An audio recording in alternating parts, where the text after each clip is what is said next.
everybody, and welcome to ToRAISE Questions, the Doula podcast. Hi, Thérèse. Hey, Sarah. Hi, everyone. I'm Sarah Allen Short. I'm here with Thérèse Hakoun, and we are going to talk about postpartum doulas today. We did an episode a few ago about the postpartum visit for birth doulas, and that was a very specific and narrow topic, and we want to make sure that we give proper time and attention to the role of postpartum doulas. Some people listening are probably postpartum doulas and birth doulas. Some are just postpartum doulas. Some are just birth doulas.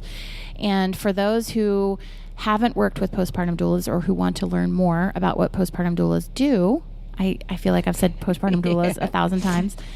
We want to make sure we cover that at length. So that's what we're going to do today. Great. We'll be back in a minute.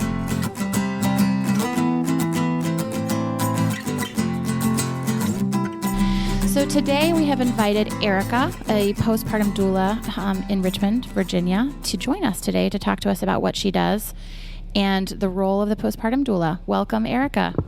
Thank you. Thanks so much for having me. Hi, Thérèse. Hi, Sarah. Hey, hi, Erica. I'm so glad you came in. So, as Sarah mentioned, we know that there are postpartum doulas who are listening, and there are birth doulas listening, and a variety of others. But I guess just to really make it simple and easy to begin with, let's just talk about the role of a postpartum doula and what distinguish it, I guess include in there, because this is a really common question, as you very well know. Well, I've heard of doulas. Is that the same? Are birth doulas the same as postpartum doulas? So what is the distinction? What is the difference? What is a postpartum doula? Sure. Well, what I usually tell people is that the main bulk of my job begins after the baby is born, whereas the birth doula is kind of carrying a woman through pregnancy and through her birth and those very first days. A postpartum doula really starts after the baby joins the family. Now, ideally, we would love for people to hire postpartum doulas before the baby is born, because then we can give them more support and really understand more about the family dynamic and their expectations. And then once the baby's born, we kind of are already familiar with them. So can I, interrupt you here? Sure. And just say, so first off, is it common to be hired prior to have, in your experience, is it common to be hired prenatally for the postpartum? I would say for me, it's been about half and half. Okay. It's been about 50% of people know that they want some kind of support. Maybe they knew somebody who had a postpartum doula, or they're just looking around for someone to help them through that. And so they are interviewing postpartum doulas during their pregnancy. And so when you say that that's an advantage, where do you see that as an advantage? Like, how much time are you spending with them prenatally then? And what are you discussing with them? Well, typically with people who hire me prenatally, we'll have a prenatal visit, and I try to include the partner in that so that it's not just me and the mom, but also understanding the whole family.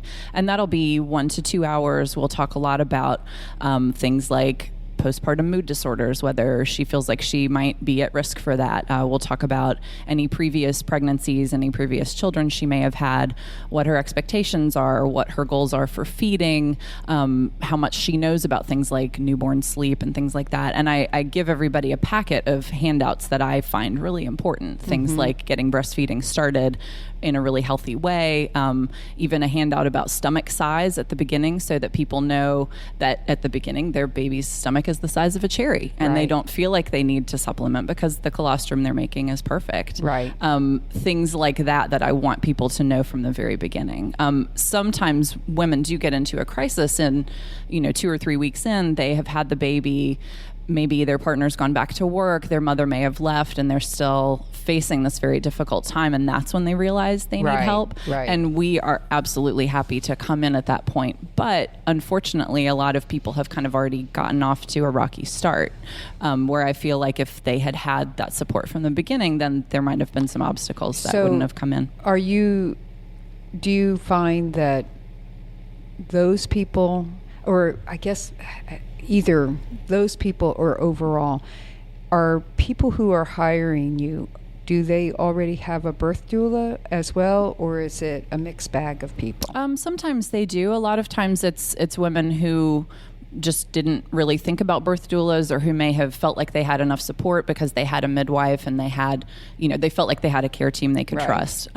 For people who hire me prenatally, I absolutely talk to them about their birth and whether they've hired a birth doula, and I talk to them about the benefits of having one there. Right. But so I guess my then next question is that the ones who get into trouble and all of a sudden go, oh gosh, I need support. I'm just curious, have you found that they were one of those people who felt like they had plenty of a support around them, and then now they need it in hindsight, like they didn't have a doula prenatally? I think what she's getting at, because we're talking about this in our next episode in part, is, do you find that the women who get into trouble sort of unexpectedly are you asking if there's any correlation between having a difficult unsupported birth and a difficult unsupported postpartum? Yeah. Are they women who had a beautiful, awesome, blissful birth with a midwife and just kind of run out of gas at 3 weeks? Or are they people who did not have a great birth? Or is there any correlation? Well, so for my clients, I'm thinking of a few in particular. The ones who hired me prenatally, several of the ones who hired me prenatally didn't have birth doulas. And I think for them, it was almost a financial decision, in addition to some other things. But they decided, okay, I could pay for both of these kinds of support. I'm not sure if I can. And so maybe I'm just going to focus on the postpartum support at this point. That doesn't mean that everybody does that, for sure. So yeah, I feel like I don't see that much of a correlation between it. I've definitely had women who hired me after they had their babies, and they came to me because they had a birth doula who saw that they were really struggling and recommended, that the woman call me or another postpartum doula. So I've definitely had a range of experiences with that. I want to take a little bit of a step back because and I want to talk about what you do. I think it strikes me all the time. So I'm solely a birth doula. I do, I think both of you know, I do postpartum peer counseling through Postpartum Support International, but I don't do paid postpartum doula work. And I had very difficult postpartums myself, and so I just do sort of volunteer, like chit-chatting with people. I run a postpartum support group here in town, but I don't do the paid work. And it strikes me all the time about my clients that they put all this time and energy into the birth, and then you got to go home with the baby and got to live the rest of your life. Right. And I know a lot of childbirth ed classes talk about a postpartum plan, just like a birth plan. So I want to take a step back and just talk about the importance of considering for our clients, for the birth doulas, to tell their clients to consider a postpartum doula. Right, because we do spend so much time talking to them about pregnancy, labor, and birth, and then we discuss how they have to be talking about the postpartum period, because nobody does. Right. And that they have to have preparation and who is going to support them through it. So, and I think you bring up an important point. Not everybody can afford both. No. And I think a lot of people, it doesn't have to be a choice, as you said, but I think some people do look at it like you can either have a birth doula or postpartum doula. And that's their choice. I mean, if it is a financial choice for them, it is what it is. But can you talk a little bit about what you do? Are you a babysitter? Are you a housekeeper? What do you do? Thanks.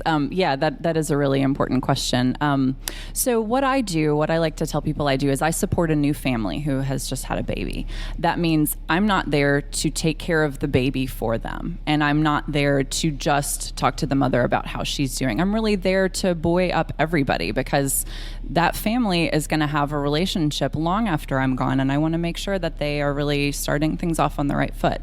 So I do help care for the mother. I listen to her concerns. I talk to her about how sleep is going. I ask her multiple times while I'm there, how are you doing? No, really tell me, how are you doing? You don't have to put a brave face on it. I'd like to know what's going on and what you're struggling with. We talk about feeding and all sorts of other things. If she didn't sleep the night before, I might say, would you like me to take the baby for an hour so you can go take a nap? And then we can talk a little more, make sure she gets something to eat. I might fold some laundry while she's asleep. There are a lot of things I do, and it's not the same for everybody. Right. It just depends on what her needs are that day and what I know the family is going to need. Do you have specific increments of time that you allot to this, or I assume it varies, but is there a minimum and a maximum in your experience, just with yourself and then overall with other doulas? No, there isn't. And actually, that's one of the things that I wanted to say after Sarah brought up the financial aspect, is that postpartum doulas can be as affordable as people want them to be, because it is an hourly thing. I've definitely had clients who have had me come in once a week for 3 hours at a time. And when you're being paid by the hour, that's not a huge amount of money. If you do that over 6 or 8 weeks, that's enough to really see most women through the challenges they're going to face. Now, of course, if women want us to come more often, we're happy to do that. And some, especially women who have older children or who just aren't getting the support they need in other ways, they might want somebody to come more often. I would say if someone is looking for someone who will come in around the clock, that would send up some red flags to me that maybe there are some other things that she might need help with. Yeah. When you say older children, they have older children and they might want you to come more frequently perhaps, or, longer or whatever. Why? Well, because I want the woman to be able to focus on her own recovery, and that is a lot harder if you're trying to keep up with a toddler, or if you're trying to take a 5-year-old to school while also honoring the fact that your body's just gone through this major transition. So are you taking care of the 5-year-old or the toddler?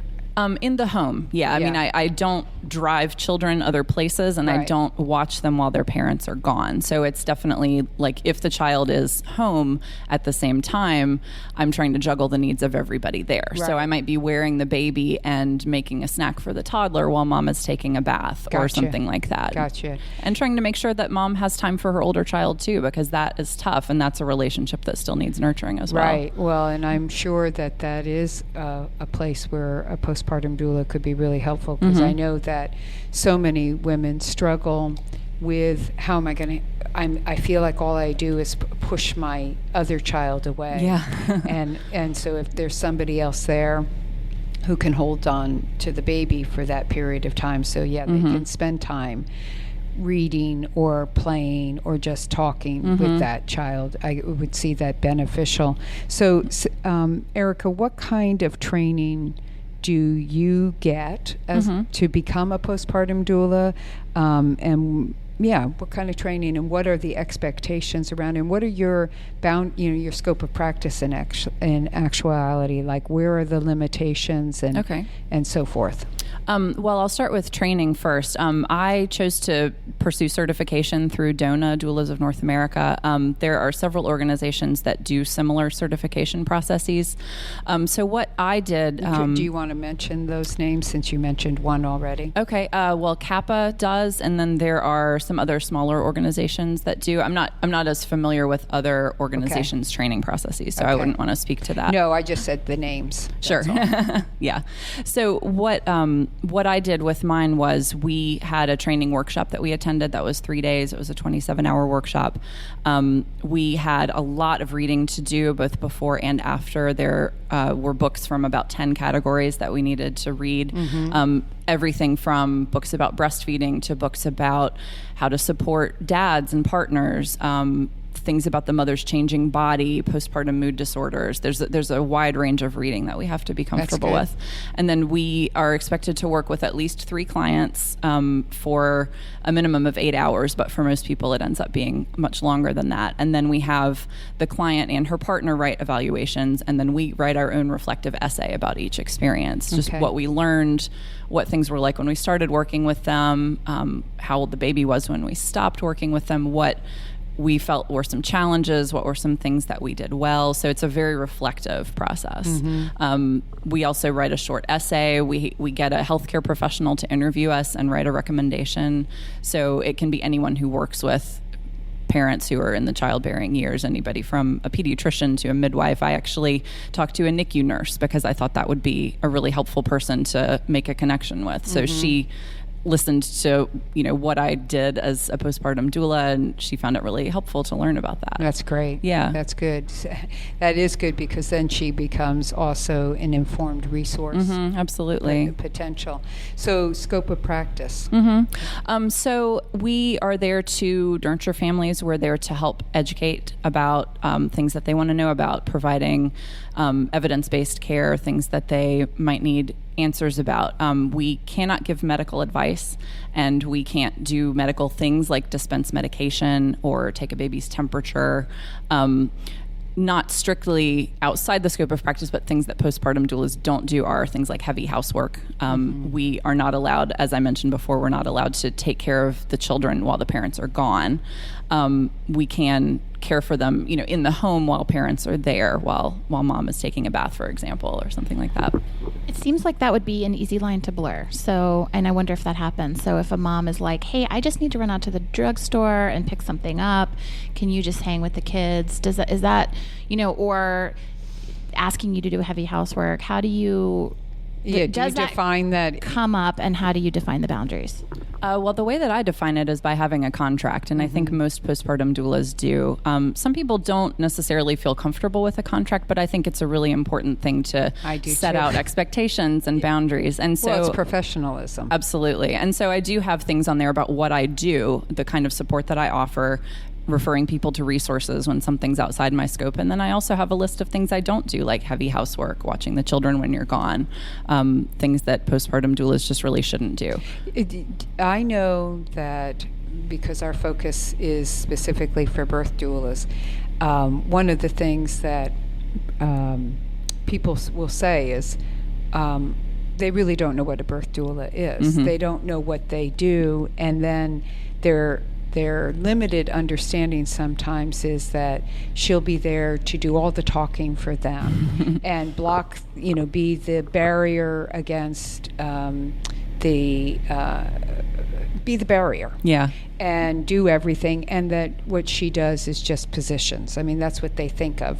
So is there, when you say I'm a postpartum doula, do people look like blank, or do they have an expectation of what that means, or what is a common perception that people have of postpartum doulas that you'd really like to clarify?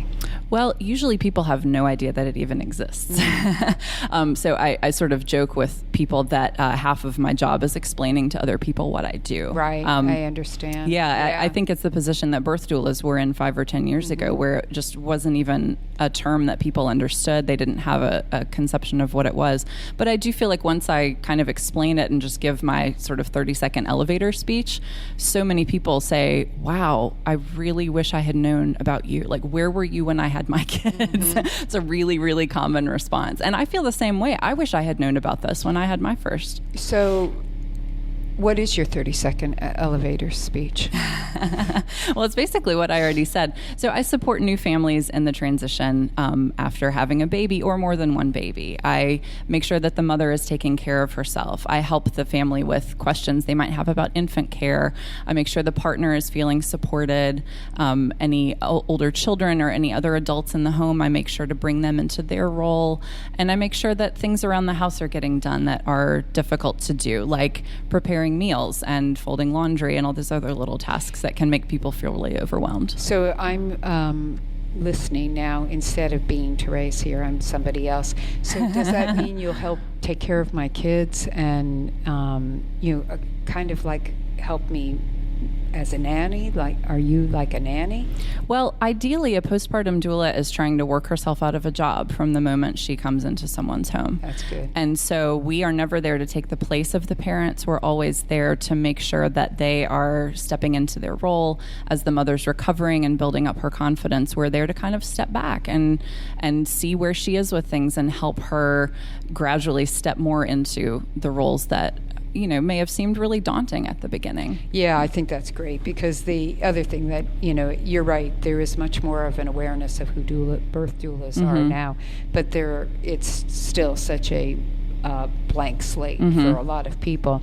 And often they'll say, oh, So is that like a midwife? And I Right. would think with a postpartum doula, it'd be more like a nanny or the babysitter, the housekeeper, those kind of clarifications. But I think your elevator speech, your description is really a good one. And Thanks. if people are really listening, they're understanding that's what the role of you are. But I would agree, I think the contract is so important because then you are defining your boundary lines, and even if you have to reiterate them, but they're there, and it creates that professionalism that you want this role to really have. Excuse me. I'm wondering when you refer out and how you know. Yeah. So, I mean, and then this is a question I get as a birth doula. I know a little bit about breastfeeding. I'm not a lactation counselor or consultant. I am a peer-trained counselor with Postpartum Support International. I'm not a therapist.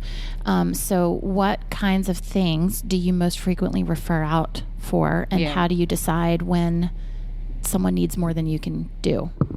Sure. That is a really common thing. And postpartum doulas, as part of our training, we have to come up with a list of community resources. The one that I had to do had to be at least 45 resources from 30 different categories. So they really want to make sure that we have a list as long as our arm of other people in town who can serve this family, for things that are outside our scope.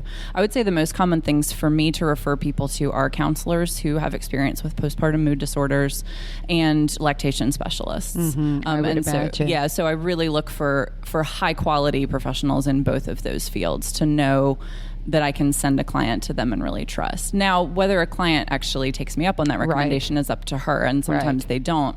They feel like, oh, I can just muddle through. I think I'll be okay. And sometimes they do muddle through, but other times they really could benefit from that outside support.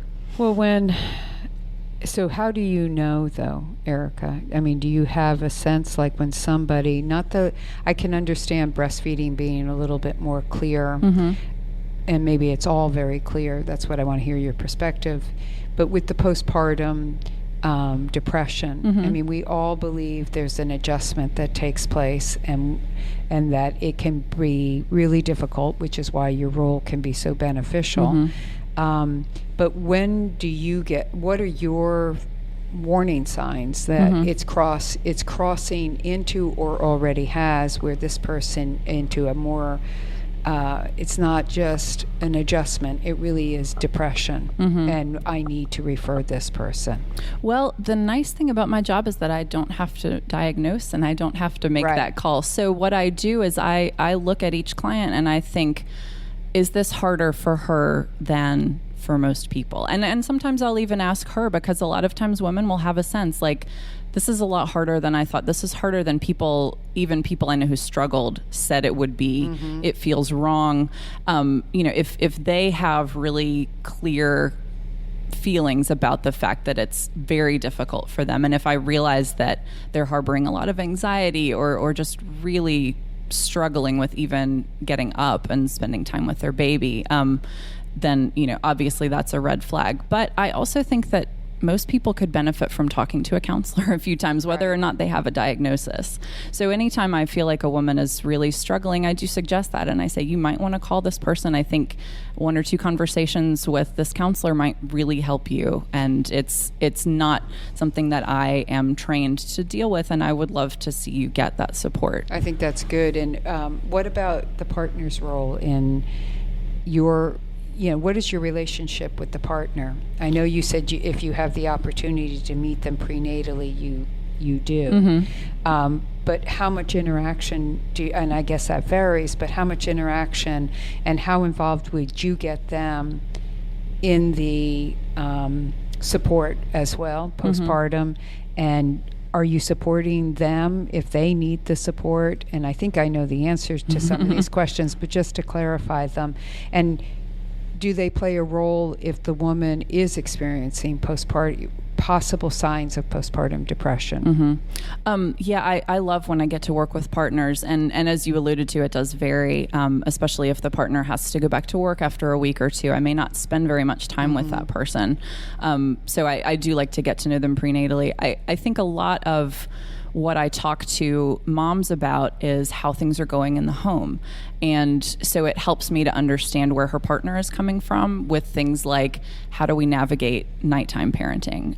How are we divvying up roles? You know, am I getting what I need from my partner? Is that person, you know, coming into this parenting role? Because for a lot of partners, it is harder. They don't have that initial surge the same way that a mother who's just given birth may. So when I do get to work with partners, I try to get them alone for a little while, not in any kind of sinister way, but you know, if they happen to be in the kitchen and mom is taking a bath, I'll just say, oh, you know, how are things going for you? And really listen to how things are going for them, because it might be very different from how the mom is feeling. Right. The partner can also give me a lot of insights into what the mom is experiencing that I may have not picked up on, or sort of more history about their own families or their expectations, things that just help me support the family better. So I do try to draw the partner in as much as I can, try to build up that person's confidence as well. Right. I think most people just aren't focusing on the partner. They're focusing on the mom and the baby. So. But and this is where I think there's a disconnect, is that the partner gave birth as well. Right. You know, it's one of the things that we stress with doulas is that you should never meet with your client unless the partner is there as well, because you're going to be supporting both of them through this period of time, and you want that partner to feel as supported. The woman, of course, is the person of main focus because she's giving birth, but the partner is going to be the one who is also giving birth and will be there forever afterwards. So I would assume that it would only be, like you said, when you have the ability to connect with them, because how they are feeling is going to be impacting potentially their ability to support her and themselves as a couple, as a family. With the crossing, how do you find that you...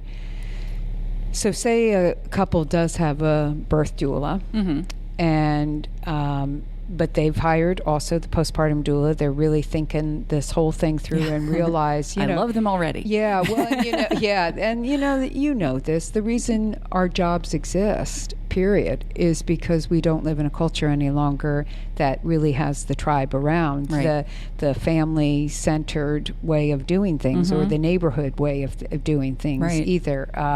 So when you are working with a couple who has a really good support system set up, professional support system, how do you see they cross over, complement? Where does the time come when it really becomes evident this one is the birth doula stepping out and the postpartum doula is really stepping in? Because we recommend that birth doulas, and it varies, of course, from birth doula to birth doula, let alone organization, that they absolutely have to do postpartum follow-up care. And it, for a lot of people, it's that first, for a lot of the doulas, it's that first visit, and then it's usually phone contact, and then a visit, probably a second one with the person, and phone contact. So that might be 2 weeks, it might be a month of support. And then, how does that work with you? Well, I love working with birth doulas. We aren't always able to discuss a lot about people's personal situations just because of sort of privacy issues. But if the client does give me permission, I will definitely talk to the birth doula about, what the birth was like from that person's perspective. I love having a handoff like that. Unfortunately, it doesn't happen often enough. I wish that it did. But it's great when it does happen, because I feel like it's two professionals who are coming at things from a different angle, but who both know the family and who are both really trying to support them.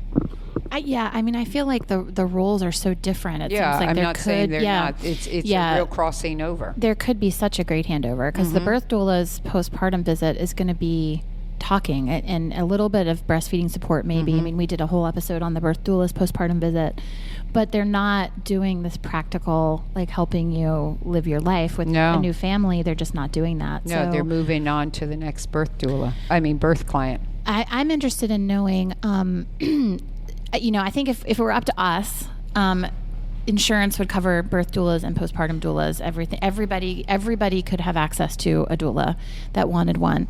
There are specific situations that strike me where you really would want, so most of our listeners are birth doulas, childbirth educators, midwives. Are there specific situations where you think they should be really pushing a postpartum doula? Special circumstances. I'm thinking twins, C-section, things like that. Or previous postpartum depression. Sure. Do you mean people that they're getting to know prenatally or afterward? Okay. So if they know someone prenatally, I would say there's a great postpartum depression risk assessment out there. People can Google it, or maybe we can put up the link. The woman's name is Karen Kleiman, Kleiman.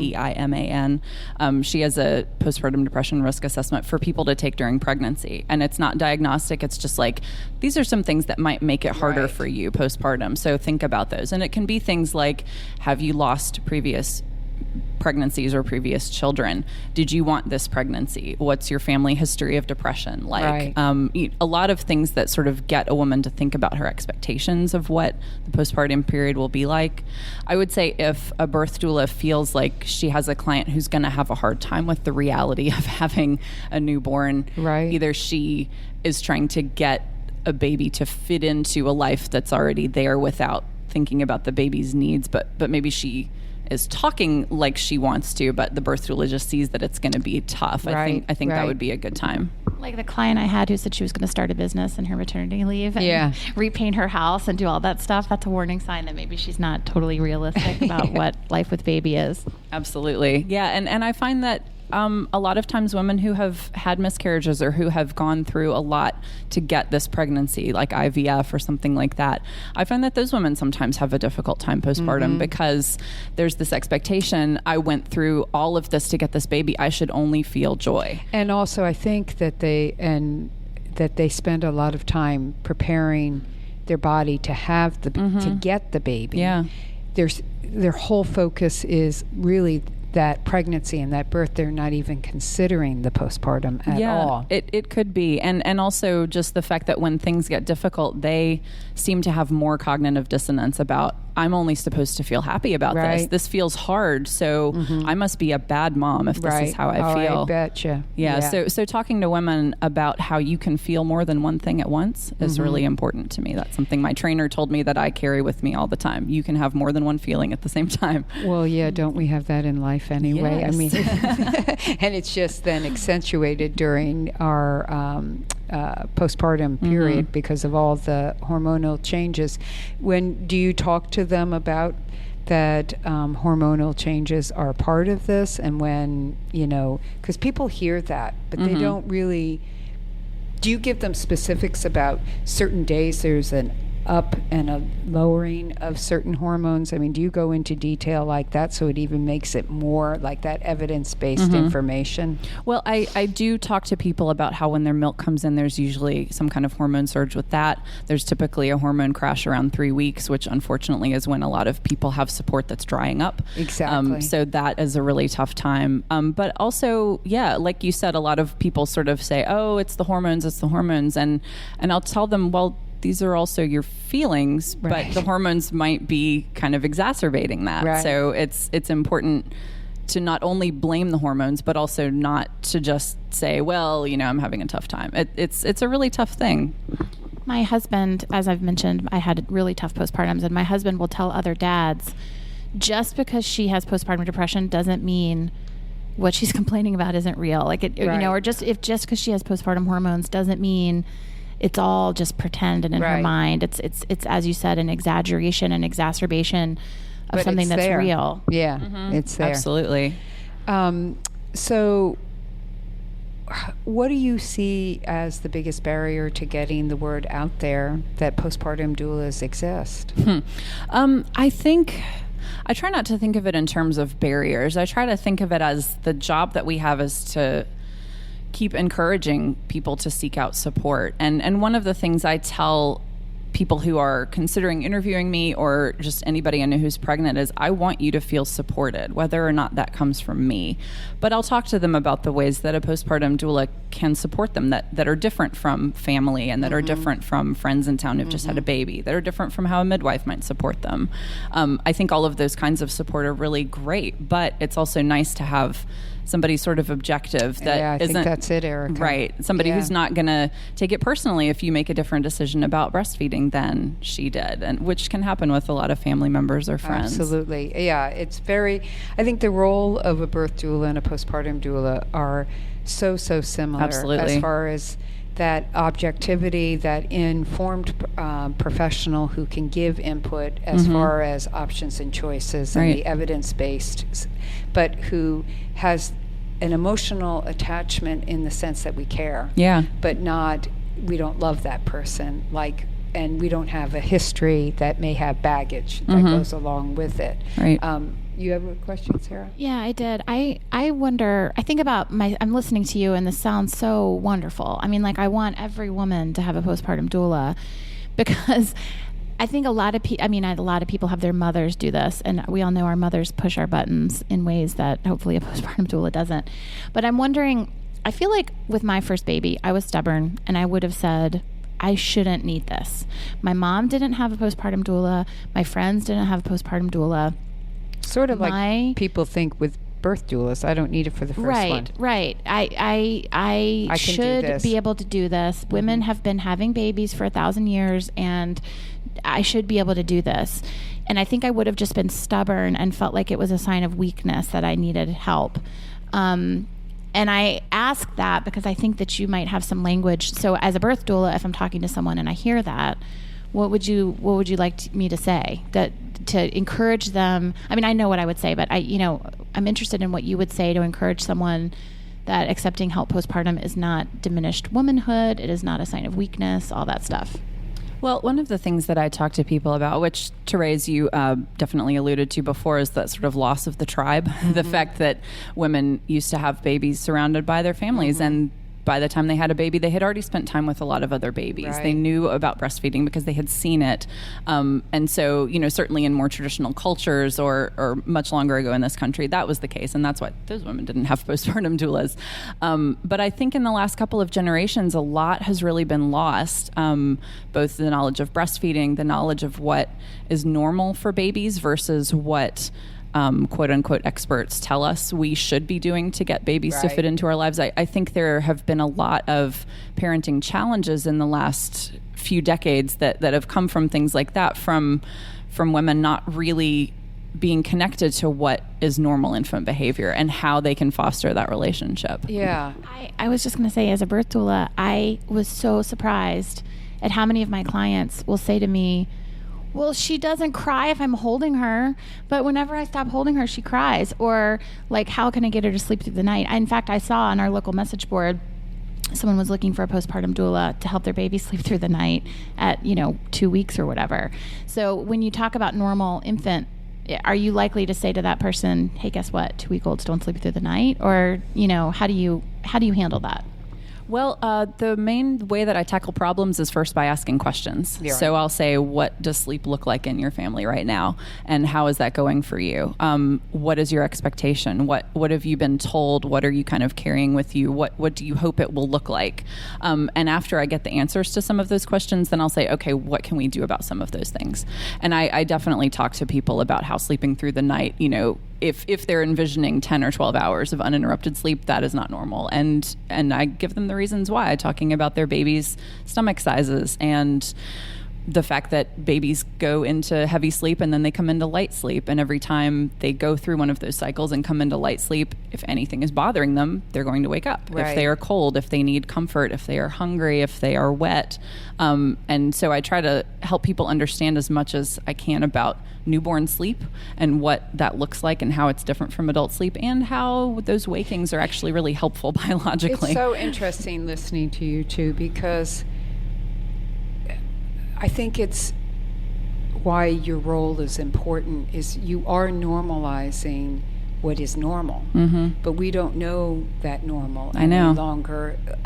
We are so disconnected because, as we've already said, we're not surrounded by it. And even when people are surrounded by other people who have had babies, or they encounter them, it's this competition also, underlying, well, they're doing it this way, this is the way I should do, that kind of thing.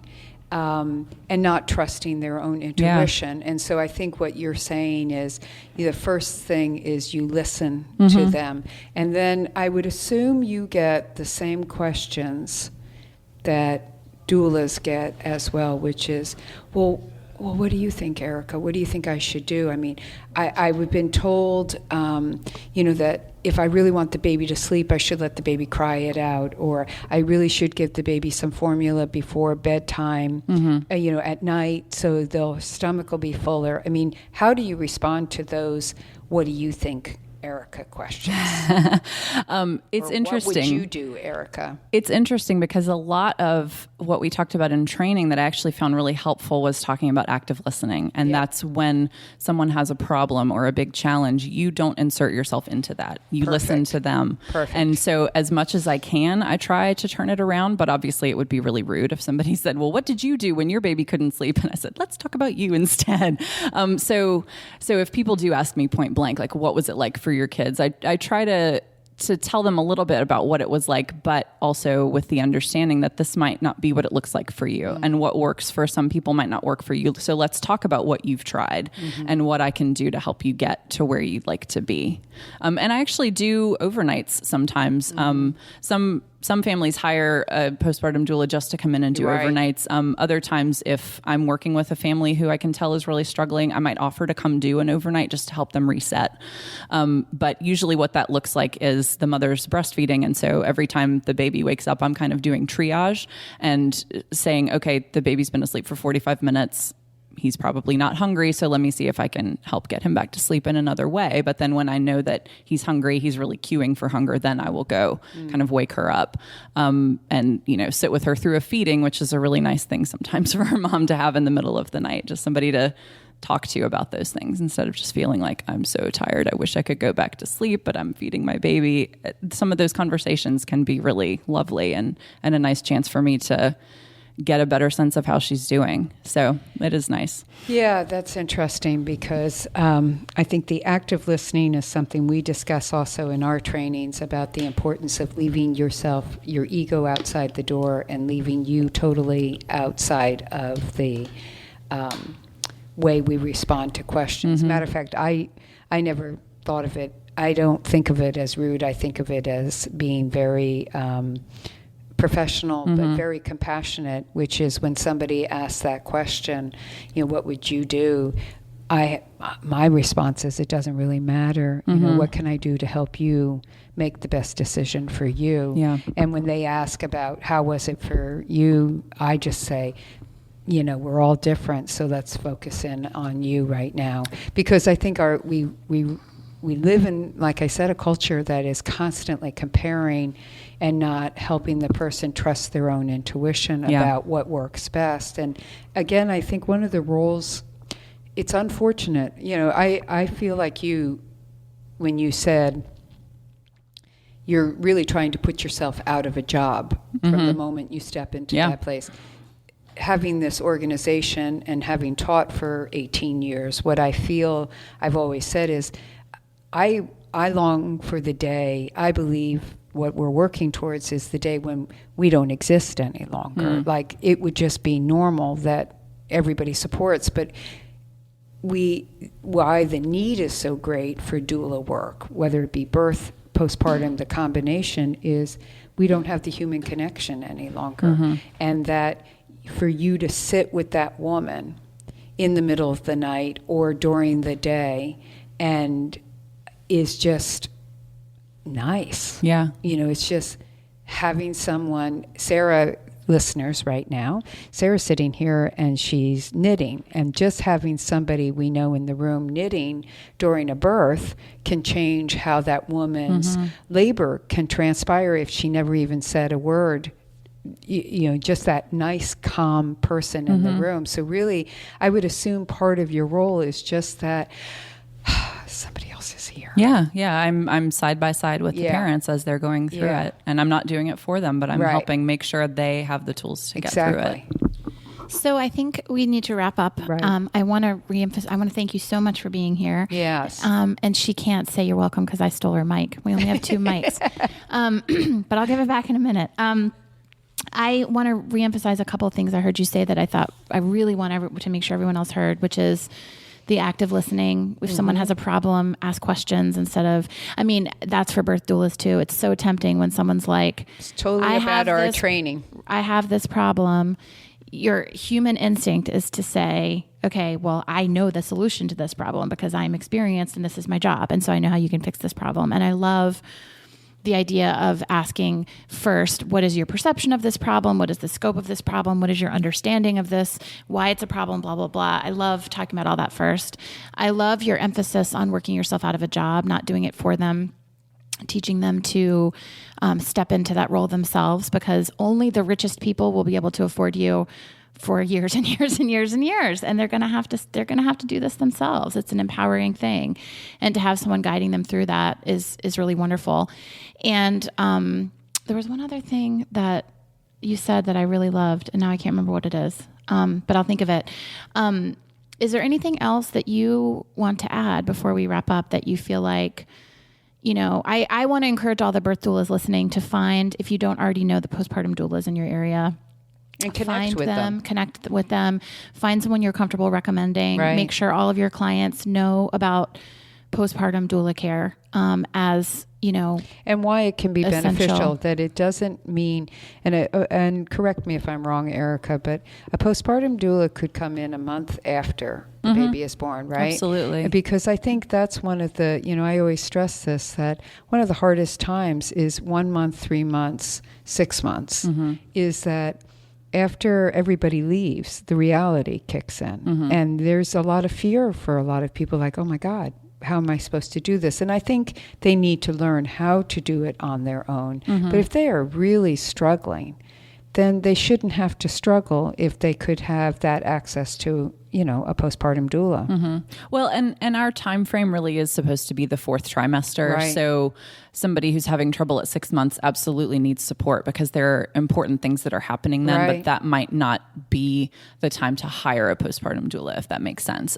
It would be a good time to ask, if you're a birth doula and you know somebody who's really struggling, it would be good to ask a postpartum doula, what would be your recommendations? How can I help this mom? What resources can you suggest? But we really are there for that 4th trimester, those first 3 months or so. Just the 3 months. Okay. Yeah. So anything else you want to say before we finish up? Well, Sarah took mine. I was going to say about getting to know a postpartum doula or 2 or 3 that you feel really comfortable recommending. I definitely have that with birth doulas. One of the things that, I said before is that sometimes people mistake me for a birth doula, or they don't really know what I do. So I do actually get a lot of inquiries from people who are actually looking for a birth doula instead. And I have a list of a few people that I always send, and I say I would highly recommend any of these people. Yeah, I think the reverse should be true. I think there should be birth doulas. And I agree. And I think that our recommendation is to put, know your resources in the community, but don't just, you should interview those postpartum doulas. You should interview the birth doulas if you're a postpartum doula who's listening, to see who syncs together too, and who do you feel comfortable recommending. Well, and another thing that's important to remember, birth doulas know this. Anybody can call themselves a doula, and it doesn't mean that they've had any training or any certification.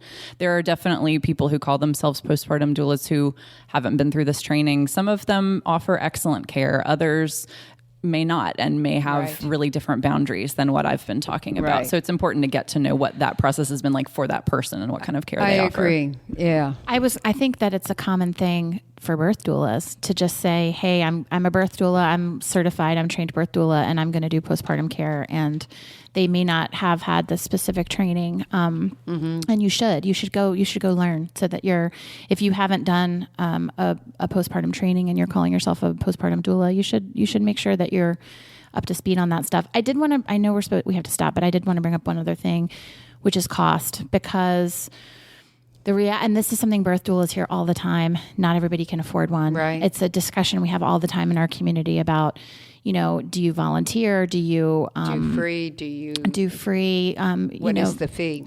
Right. And I know the fee varies a lot by city. It's usually an hourly rate, right? But one idea I heard that I wanted to pass on is people doing at baby showers, that people can give hours with a postpartum doula instead of baby gifts. the reality is that doula care, paid doula care, birth doula or postpartum doula costs money, and it is not everyone can access it, and that sucks. But do you have other thoughts? Do you find that postpartum doulas are usually willing to work on a sliding scale, or do you have other thoughts about how people who are really in need, who cannot afford it, can get some help? Well, I actually, when I had a birth doula with my second birth, I asked my mom for some help, and so she paid for half of it. So I always recommend that to people if they feel like, they can ask people for help, like at a baby shower. And I've had several people who are basically writing me a check that their in-laws or their parents are going to reimburse. A lot of times that's a parent who may live across the country who can't be there as long as they'd like. And so they want to make sure that their child is getting the support they need, which I think is fantastic. It's great when people recognize that that is important. As for the sliding scale, I think it's a little different because it is an hourly rate. And I'm still learning from birth doulas on this. One of the things that I love about being connected with birth doulas is kind of seeing them go through the same challenges of like, who do I really offer this reduced fee to? When am I going to do a free birth? And it's something that everyone has to make a decision about for themselves. I definitely have done a few unpaid clients, and I think it's fantastic when I'm able to work it in and when I know there's a real financial need. Once was a midwife who put out a call and said, this woman really can't afford help, but she is 6 weeks and she's struggling and, she needs some help. Mm-hmm. And so I volunteered and I went 3 times for 1 week, and that was great for her, and it was really nice for me to feel like I could help her. So we talk about what the national average is for birth doula pay, which on the very low end would be $300, mm-hmm. and then the average is, up to $800 to $1,000 and everything in between. And then there's the much higher. Sure. So really it's actually $500 to $1,000, $800, whatever. Mm-hmm. So what is it for postpartum doulas per hour, would you say?